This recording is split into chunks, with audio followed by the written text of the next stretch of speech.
Welcome back, Mobile Home Park Nation. Ferd here today, interviewing a special guest out of Champaign, Illinois. Our guest is a real estate broker. He focuses on mobile home parks. He's licensed in the state of Illinois, state of Indiana. I have had the privilege of buying 2 parks from him and had him engaged to help me on a current park that we're chasing on an acquisition side, but he's been a good guy to work with. Appreciate him coming on today. With me today is John Fisher, Mr. Landman. Well, thanks for having me, Ferd. Also licensed in South Carolina and Georgia. Holy cow, you've been working hard since I last knew. Undersold, that's good. So John, tell us a little bit about your background and kind of how you got into the mobile home park business and just, what it's like. And then ultimately I'd like to know, what you like about it, what you don't like about it, and then we'll kind of go from there. Well, I honestly just fell into the mobile home aspect side of it. For 22 years, I have a rather unconventional pedigree. Prior to getting into real estate, just shy of 3 years ago, I owned an international swine genetic firm. And something you hear every day. Yeah, that's a unique background. How do you go from that to mobile home park business? Well, so not knowing what I was going to do, I was terribly burnt out. I was pretty successful in my previous occupation, but I was burnt out and I wasn't happy. I was depressed. And so I closed it down on July 1st of 2017, not knowing what I was going to do. And 4 months later, after not being able to get a job that really I thought suited me, I just decided I was going to get my real estate license. And at that time, with my agriculture, my farm background, I decided I was going to try to focus on selling farm ground in Illinois and Indiana. And I'm still focusing on that, and I still hope to sell thousands of acres of farmland over the next couple of years. But as a young realtor, I didn't have many listings, and I was 6 months into my real estate career without a single listing. And my Indiana farm broker called me and said, hey, we were contacted today about a mobile home park in Taylorville, Illinois, which he bought. Yep. And they said, we're not interested. Do you want it? And at that time, I would have taken a dump anywhere. I would have taken any listing that I could have gotten. I'm like, yeah, I don't know anything about mobile home parks, but I'll take it. So I had a friend here in Champaign County, and I called her up. I'm like, hey, I don't know. I didn't even know that they sold them by the pads. It was so green. I had no clue. So she kind of gave me education. She told me about Mobile Home University and Mobile Home Park Store. And so I got the listing, and I did my best I could to write up a write-up on it and advertise it on Mobile Home Park Store and Crexy and LoopNet. And within the first 48 hours, gosh, I had at least 50 phone calls, had 3 offers, and it just kind of mushroomed from there. And about a month later, I got a call from a guy in Peoria. He said, hey, I saw your listing in Taylorville. I've got a little 11 pad over here. Would you help me sell it too? So I'm like, 2 parks in a month. There might be some to this. Yeah, no kidding. So I just ordered a mailing list. I started writing people, and now just shy of 3 years later, I'm just about to list my 32nd park this week. Wow, that's great. I'm glad to be part of the first one. That first one was a hairy deal too. That was awful. There was a lot of definitely kept my teeth on that one and learned a lot. You were very difficult to go up against just because you had so much more knowledge of the industry than what I did, but you were definitely very educational. So I'm glad you were part of that first deal to help me out. Okay, good. If you say something bad about me, we're never going to air this episode. So difficult to go up against, but fair, reasonable, and I closed that deal. I remember the hardest part of that was those gas lines, man. Everybody else doesn't know the details on this park. The Ameren, the utility company, had broken their easements, and they put their gas lines in basically the most convenient lots for space for them from house to house, and they violated the location. So it was about $105,000 to relocate the gas line. So it ended up being a big fight with the utility company, and we actually had that under contract, and then dropped the contract because there was a number of issues with it that came out in due diligence. But then glad this is kind of a lesson learned, keep a good relationship even when you break up on the deal. And we were reasonable, you were reasonable, and we came back later, you came back later, and we got it done, and win-win. And we had that park for about 2 years and really put a lot of money into it and fixed it up. We actually just sold that park in July. So kind of a 2-year flip, put several $100,000 of CapEx and mobile homes into it, but overall worked out really well for us, and good for the community and everything like that. The city appreciates it. So it was a good deal. Glad we got to work on it, and working on another deal you sold us as well. Obviously knowing you, I know you like dealing with people, and you're good, I think, with especially with older sellers and a lot of the kind of your farm relationships, I think help with that. So, I mean, is that kind of your niche is building relationships with sellers? I mean, is that, and I think I'm kind of wondering, like, what do you think is the best part of your job and what's the worst part? Some people like the relationship side, some people hate it and like the transactional side. Well, I mean, 99% of the time, I love the people that I work with. You might remember that very first transaction we were just talking about. There were 3 heirs involved. 2 of them were the nicest people on the face of the earth, and the third one from California. If you would have told him water was wet, he would have argued and said no, Yes. no. And so then you have clients like that sometimes, maybe that's the reason why I'm bald. Yeah. Clients like that make me pull my hair out. I think I'm fairly charismatic. I think I'm fairly positive, and I was raised where a man's handshake is his word, and I think people can kind of sense that I'm being honest with them, and I'm shooting them straight. And I had one guy call me or one time about listing his park, and he goes, I probably get 5 letters a week from people wanting to sell my park. He goes, but I saw your logo and saw you were a farmer, and you can always trust a farmer. So I'm calling you, and I listed his park. So that's awesome. That's awesome. My dad, you met my dad, Ferd. He grew up on a farm, and then he had a family grocery business in the Midwest in Illinois. And one thing he always told me was, if you can hire a farmer, do it. Because a lot of his farmers would come in interviews like, these kids already got up at 4 a.m. They already milked the cows. They have discipline. They learn discipline. They work hard. Said, man, you never have problems with them. It's the people that are, coming off the streets, their first job, just, shirts untucked, smoking the cigarette as they walk in the interview. Like, those guys are a problem. It's the farmers and then military vets that he just like, you're hired. You've already kind of earned it. So that's a positive stereotype, I think, for sure. But anyway, that's great. John, you've obviously been in business now several years. Kind of went from just getting started super green to having quite a few listings and sales. What advice can you give to other people listening to this podcast, and in particular, first time buyers? I get a lot of calls and questions from first-time buyers, just in my legal practice, or just find me on LinkedIn or Facebook or friends. And I've had several of them this week, and some of them are pretty green. I mean, just completely fishing in the dark. And I don't have time to take every one of them and answer every question and call. So if we record this and we can 100 people, 1,000 people can listen to your answer. So do you have any advice and what you did right? And then also, like, the school of hard knocks, what did you learn that didn't work out so well that you can maybe help others so they don't have to make the same mistake? And if it's not your mistake, maybe a deal you're in, like you mentioned, this one difficult seller, maybe something like that. Anything you can share on that would be great. Well, the only thing I can say, if you're on the selling side, is have your numbers ready. Dealing with a lot of quote mom and pop operations, a lot of times the record keeping amounts to a shoebox back on the side of the kitchen drawer where they put all the receipts. Yes. And that sometimes can make it challenging for us, and sometimes on the buyer side too. Everyone wants to do their due diligence, and the Mobile Home University and all these other programs that go through that try to teach these first-time buyers, they give you the list of due diligence items you should ask for, and I had one park where I specifically put mom and pop operation, very, very limited financials, very limited due diligence, and got the deal under contract, and I get the request for due diligence items, and it was 8 pages and 126 questions. Wow. And I just, what am I going to do with this? It's overwhelming. I was actually talking. Did not read the offering memorandum? So, I mean, and, there's, with some of these situations, I understand that there's an element of risk going into parks where you don't have true financials. But a lot of times, also those mom and pop deals, even though they can't prove the financials, in most cases, they're probably more profitable than what you think because they've been taking cash underneath the table. Right, and I've bought several deals like that. I think that deal we bought from you, not the Taylorville deal, but the Rantoul deal, where that seller had, I think it was 3 parks and 75 single-family houses, and they were all in his personal name, personal checking account. It were done no good. Remember when he pulled out his wallet and how thick his? Oh my gosh! How much cash he had in there?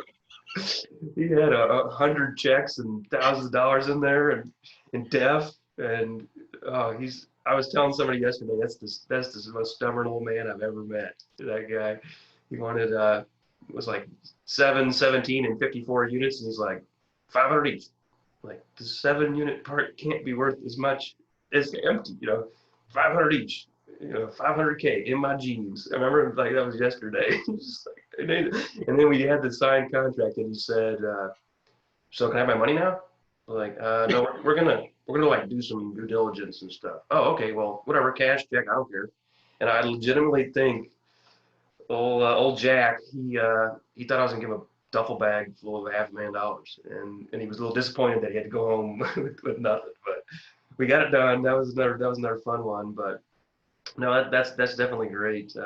Jack called me one time after you were doing your due diligence and had all your inspections going on, and he said he's had so many people out here looking at this park. I think he's had everyone but President Trump. It's speaking of President Trump, I know your daughter's named Reagan, so we talk about President Reagan. My favorite quote is for due diligence is, President Reagan always said, "Trust but verify." But Yeah. I say, don't trust and verify. And that's what I was doing, Jack. I was not trusting you, and I was verifying everything. So no offense, but that's kind of the way to do it. But I was telling, I'm working on a case in Nebraska right now, and my client has the big due diligence list like you referenced, and similar deal, like an old seller. And I kind of told him, hey, it's kind of a judgment call. I don't know the seller. I haven't talked to him. You do. You may want to put all that stuff in the Christmas list full of items, put that in your contract, but you may want to wait and just put buyer will ask you for some stuff under due diligence, and then you tie it up and don't overwhelm them. And then you really evaluate what you need. So like on the deal with Jack, I didn't need his tax returns. I didn't need his P&L because I knew they were garbage. So I had to recreate my own. Now that's harder to do on your first deal, and it's harder to do if you don't have good banking relationships. So I had banking relationships where I could tell my banker, look, here's my pro forma. I just, I look at the tax bill, the trash bill, the electric bill. Everything else is my opinion based on the site visit, and kind of reconstruct the pro forma. And I had an existing relationship. I probably couldn't have done that in my first deal, but I was able to. So yeah, that's definitely good advice, is to have, as a seller, to have your numbers together. So as a buyer, you're saying just really don't overwhelm the seller, perhaps, or any other kind of newbie advice. And be honest. I mean, that's the other thing we've run into. I had a park listed here. That was about 2 months ago. I had tremendous response for it. In fact, I had 13 offers on it within the first 24 to 48 hours. I can't remember if it was 24 to 48. 13 offers. And this one couple from the West Coast texted me, called me, friended me on Facebook, then had the other partner contact me. And, my phone is just going off the hook. I just sent out this bulk email. My bulk email is now over 5,000 investors. So when I send out a listing for a new park, it's like I'm a country station giving away Garth Brooks tickets. So my phone lights up, and I'm not trying not to screen calls. I can only talk to so many people at one time. Right. And so, she's very aggressive, which is fine. You have to be aggressive in this market because there's so many people looking to get into this asset class. But, she's all cash. It's going to be all cash. So we accept her deal verbally. I sent over the contract to her. Hasn't been 2 hours yet since she said all cash. And then she goes, our situation has changed. We need that cash now. It has to be financed. Wow. 2 hours. I mean, So that just kills you. Kills you from a character perspective. So needless to say, she was unfriended from Facebook, blocked on Facebook. Her numbers were thick, and she was removed from my mailing list because I'm not going to deal with customers like that are going to try to play games. I want to deal with people who want to, I'll treat you correctly. I'll be honest with you. You just be honest with me, and it makes everything go so much easier. That's so frustrating. I've not dealt with this REIT. I tried to get him to do actually a joint venture one time, but there's one of the big REITs. Supposedly one of their game plan is they tie something up, tie it up for $1 million, 30-day DD, don't work on it at all. On day 29, due diligence is ready to die.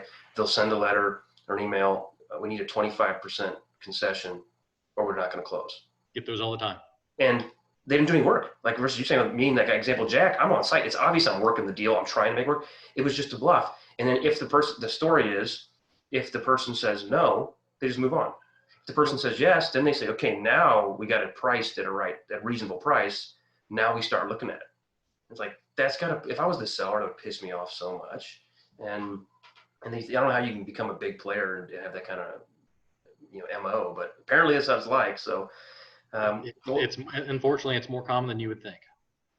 Yeah, you would know. I don't deal with nearly as many sellers as you do, but Let me ask you this. I mean, I can kind of tell from some of your other comments that, I think you're hearing the same thing and seeing the same thing I'm seeing in the current marketplace as we sit here in fall of 2020, just kind of in this COVID world. Are you seeing just crazy level of interest from buyers and crazy pricing? That's what I'm seeing here in Kansas City area, and then I'm looking regionally as well. But any tips on the market, or any just what's your general consensus or comments on where you see the market at and where you see it going? This is the hottest market probably the mobile home park industry has probably ever seen. I brought on 6, I think, this summer, and it was either 4 or 5 of the 6 I had under contract within 48 hours, and 3 or 4 of those were at list price or above. So from that aspect, it was crazy.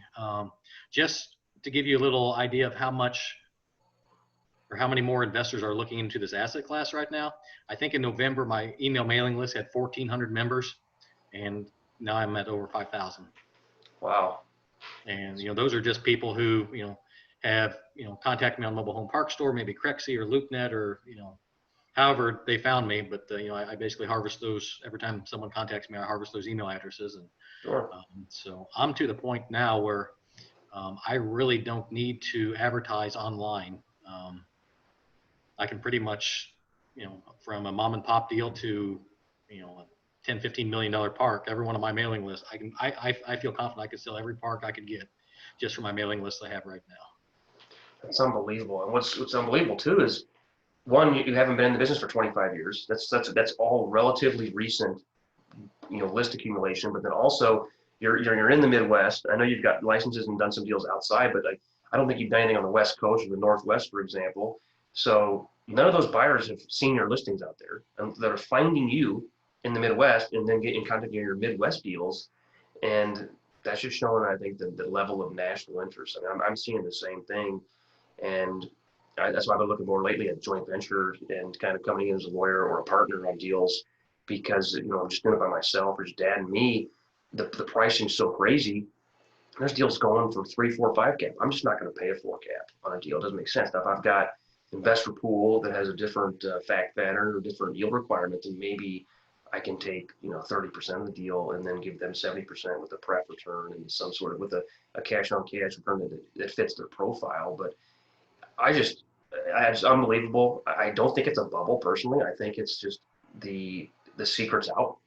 We're going to be the darling of COVID is what I've been saying, because our collections are so good. The fundamentals of our business are so good compared to some of the other asset classes. And I've done a lot of retail as well, and other single family and some multifamily as well. And I just have almost no interest in those right now. It's just MHP is the way to go. And I think people that are burned as their asset classes agree, and they're proving it. They're voting with their feet, or they're voting with their wallets. And I think it's great for guys like me, guys like you that are already in the industry, already have skills, experiences, knowledge base. It's exciting. I mean, I'm looking forward to the next 6 months, next 6 years of what this all looks like. But well, something we didn't talk about right now, we're kind of running into some funding issues. Some of the banks and some of the investors out there are kind of pumping the brakes a little bit until the election. So I've got 2 or 3 deals right now that are kind of, are they going to go? I don't know. Hopefully, I'm doing everything I can. But I did have one deal today that fell apart, and the investor just simply said, I don't feel comfortable buying this park right now until after the election. So that's something else that, for the next couple of months, we're going to have to deal with. Is the election? I know there's always some kind of uneasiness for people in an election year. You think, are they waiting, like if President Trump wins, they're going to do it? If Biden wins, they're not, or vice versa? Or is it just, we don't know because of the whole eviction moratorium, or have they given you any more color as to why election specific? I think if Trump wins, it'll be full steam ahead. It'll be an 18-wheeler going downhill, honking the horn, saying, get out of the way. I think everything's going to be really good again. And if Biden wins, I don't think it's necessarily going to stop it. I think it just, people are going to, pump the brakes a couple times, just, kind of check, look over in the left lane, look over in the right lane, make sure everything's safe. And then, hopefully things will continue as long as, interest rates stay low. And, I don't know. It's, I don't want to get political here, but I do think that if Trump wins, that this market's going to explode here at the latter part of the year. I got to show you this hat. I agree with you. I agree with everything you said, but I wish Trump would wear this on election day. Make trailer parks great again. Make trailer parks great again. That should be a trademark for our podcast here, John. It should be. I probably get in trouble if I start doing. That's not MAGA. I don't know what's that acronym. TPGA. It doesn't really have the same ring as MAGA 2020. But anyway, we're doing our part. Make trailer parks great again. John, appreciate you coming on today. Appreciate your help. Look forward to working with you again in the future, and wish you the best. And if anyone wants to contact me, feel free to reach out. Yes, please tell them that. I'm still a rookie at this podcast stuff. Where can they find Mr. Landman? MrLandman.com. That's MRLand, LANDMAN, MrLandman.com, or John Fisher, John without an H, JON, FISHER 1991 @gmail. All right. Thanks, John. Appreciate it. Thanks, Ferd. Talk to you soon. All right. Bye now. Bye-bye.